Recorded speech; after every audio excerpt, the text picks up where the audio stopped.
Lawless season is here, and it's time to dive into a world of crime, heists, gold rush madness, and the return of the Golden King event. And all of that served up with the boldest high-stakes heist this island has ever seen. Stick around until the end, because the biggest surprises are saved for last. Grab your masks, pack your bags, and get ready for massive island changes, explosive gameplay, new mechanics, and the disappearance of Jones and Hope. Alright, let's kick things off with the map changes, and this time we've got a lot to cover. The new biome is set in the west, and brings 4 fresh POIs. Let's start with Crime City, the one they've been hyping up like crazy. This place gives off major Gotham vibes, so you can totally imagine yourself as Bruce Wayne taking down bad guys. Speaking of bad guys, Big Dill's up on one of the rooftops, vibing to his tracks while the real crime goes down in the streets. Overall, Crime City is a full-blown mini-metropolis where chaos runs wild. Baron Fletcher Kane crowned himself the king of the underworld, sinking his claws into every corner of the island. You can feel it just walking through the city. It's a lawless mess. But the real boss?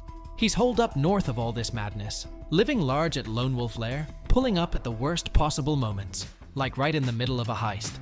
I haven't caught him there yet, but instead, he popped up at the Seaport City Bank. Fletcher Kane isn't a super hard boss. He's got no crazy mechanics, just a standard boss fight. Once you break his shield, he'll start glowing red and go full rage mode, occasionally howling like a sonar ping to track nearby players. Don't panic. This is actually your best chance to light him up since he's not fighting back while he's howling. But the real question is, what's Kane's true role in this season's story? The main villain of this season is Fletcher Kane, the Wolf, a powerful crime boss, and one of Midas's old friends, if Midas ever really had friends. He runs a network of banks on Oninoshima, controlling the island's financial underworld. Another big addition is the Alpha Mining Company, an organization digging up resources in the mountains near the Spirit Realm portal. And judging by how things are shaping up, it's probably also owned by Kane. Our mission?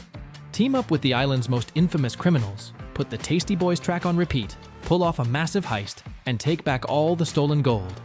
This time, Epic didn't take any chances and dropped the trailer ahead of time, kicking things off with a massive bank explosion, launching none other than Big Dill into action. If you pay attention to the background, you can spot Crime City confirming it's near the Spirit Realm portals. That means we're officially saying goodbye to the Warriors Watch this season.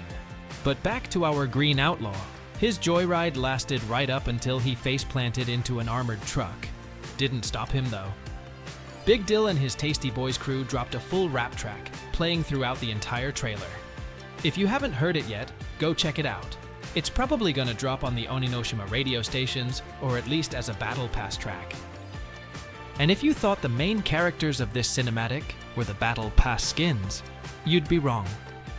This time, everything revolves around a bag of gold, constantly changing hands, or paws.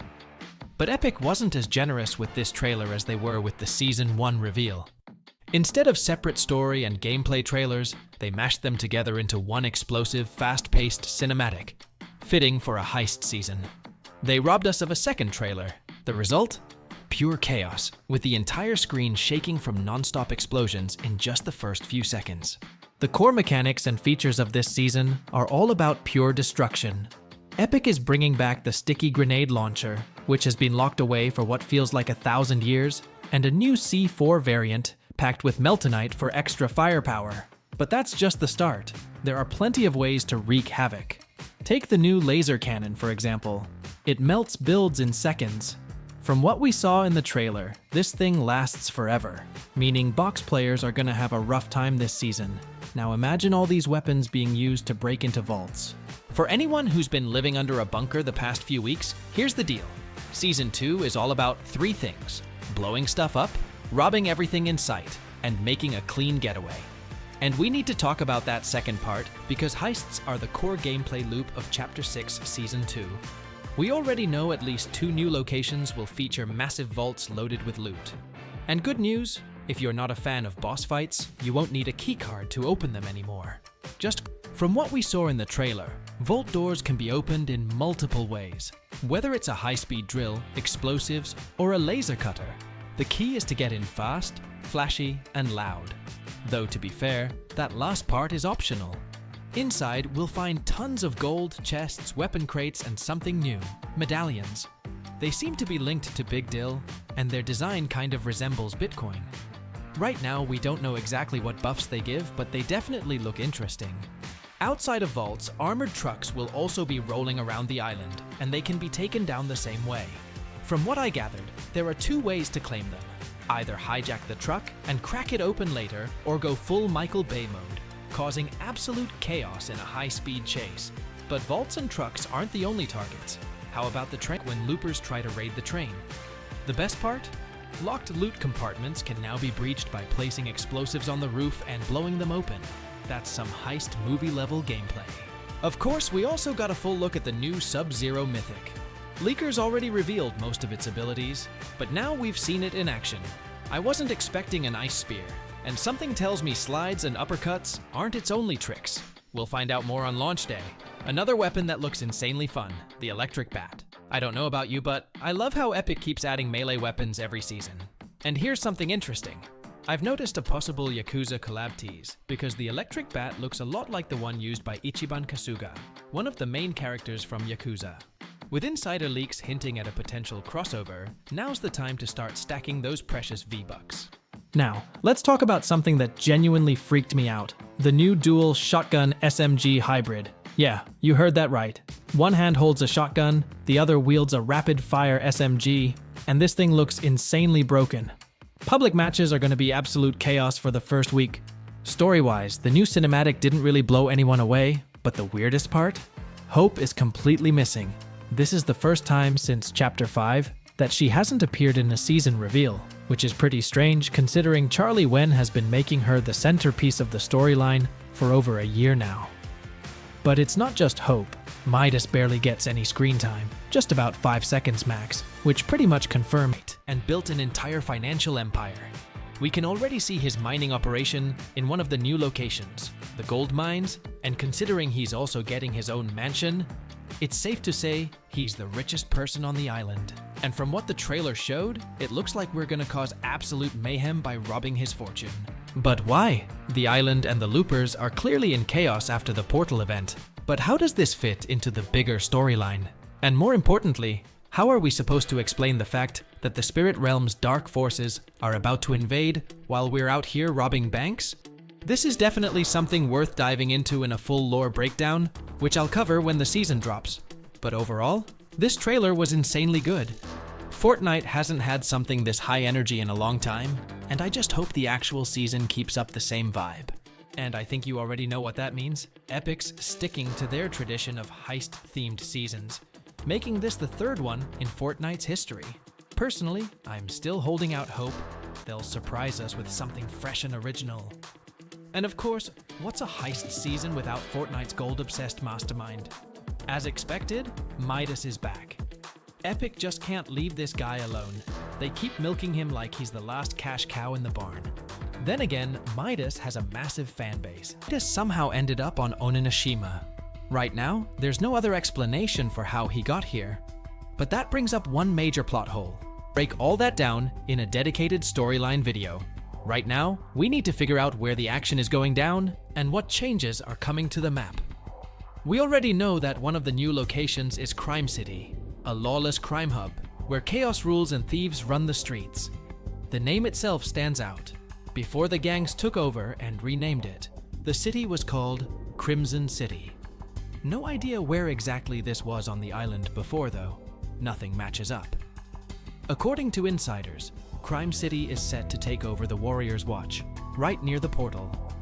Not surprising, considering how much gold is just lying around that spot now. And no, it's not the Fox Clan emblem, though at first I thought the same thing. But after digging through my locker, I found a few clues pointing to this being the Wolf Clan's logo. For example, if you look at the one of the back bling from Chapter 4 Season 2, you'll notice it looks almost identical to the teaser logo. Keep that in mind because we'll come back to it later. Another key takeaway from the teasers is the new heist mechanic, which got leaked a few seasons ago. Back then, it wasn't clear how Epic planned to implement vehicle theft and car hacking, but now it all makes sense. The new season is introducing armored cash vans that transport gold and high-tier loot. Players will be able to hunt these vans down and battle it out with other squads to claim the rewards. To break into them, Fortnite is adding a new consumable. This thing burns through metal like it's nothing. Crack open one of these vans, and you'll walk away with gold and rare weapons. The whole system works kinda like train loot fights, except now, there's way more chaos and interaction. That's all the info we have on the new season for now, but who knows? By the time this video is up, something new might have dropped. Now, let's get into the real hype, the Battle Pass. As always, we're getting 8 skins, all fitting the season's theme, except for Sub-Zero, who kinda sticks out. Feels like he's showing up late since the whole ninja and samurai theme is literally ending. Either way, we're getting a massive Mortal Kombat collab, and alongside Sub-Zero, his eternal rival Scorpion is also landing on the island. Epic is bringing in new mythic abilities, including Sub-Zero's Ice Gloves and Scorpion's Harpoon, which lets you pull enemies in. And of course, the first skin that immediately stands out, Midas. No clue where the criminal mastermind has been hiding all this time, but one thing's for sure, dude definitely found himself a solid stylist. A lot of questions are circling around that badass-looking wolf standing off to the side. There's a good chance this could be the old friend of Midas that Goldie mentioned. At the very least, he's got the dangerous Lawless vibe that screams he's ready to make some big moves. That said, I'm still not 100% convinced this is actually a wolf. If you look closely at his fur, you'll see pink rift markings, a signature trait of all kitsune. On the other hand, his snout and jawline are straight-up wolf features. Plus, let's not forget the Wolf Clan logo we already broke down. Bottom line, it's possible this half-wolf, half-something else is leading a new faction taking over the island. I'd bet this furry bandit is gonna play a major role in the storyline, and we'll get to learn more about him soon. And if you wanna add him to your locker, you'll need to grind to level 100 in the Battle Pass. But let's be real, with how easy XP farming is nowadays, that's barely a challenge. Now, let's talk about the big deal. Yeah, you heard that right. Epic teased this green dude all last week. He even showed up at a cosplay contest, flexing his new album Tasty Boys. If you have no clue where this oversized cute Epic, they always throw a meme skin into every Battle Pass. The rest of the skins don't stand out as much, except for the girl with the traffic cone on her head, which you can unlock right at level 1. Other than that, the lineup seems solid. Nothing crazy, but there's something for everyone. Of course, judging an entire Battle Pass off one image isn't really fair, especially considering each character will have at least one alternate style, some of which might look completely different. If I had to rate it based on what we've seen, I'd give it a solid 7 or 8. Drop your own ratings in the comments. And don't forget, we're breaking down every new teaser and mechanic over here. Yeah, I kinda need to act up. Sucker! Kick, turn me up, so bring on the mayhem. It's about to be a knockout. Bringing out the big guns, putting all the stops out. This ain't what you expected. Buckle up, it's about to get hectic. 1 for the money and 2 for the show. Make it loud, yeah, that's all that we know. Foot to the floor, now we out of control. When I move, you move, everybody let's go. Now run, run, run 'em up. Start up a rocket, yo, let's turn it up. Run, run, run 'em up. Now bring on the mayhem. Run, run, run 'em up. Start up a rocket, yo, let's turn it up. Run, run, run 'em up. Now bring on the mayhem. 1 for the money and 2 for the show. Make it loud, yeah, that's all that we know.